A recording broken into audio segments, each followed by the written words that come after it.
naman ginagawa mo? Tama-tama. Wala si sir.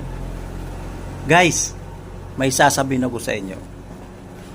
Alam nyo, ang mga opiser, ang hirap ispelingin. Lalong-lalo na, si sir. Nako, may toyo yun. Gago! Ano yun nito? Sir. Ano yung...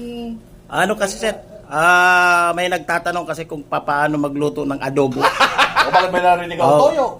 Siyempre, yung adobo may sibuyas, bawang, tsaka meron pang tsaka toyo. Nilalagyan yun, sir eh. Ay, ganun ba? Okay, sige.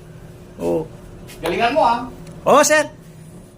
Guys, mamaya na. Nandyan si sir. Ano yun nito? Wala, sir.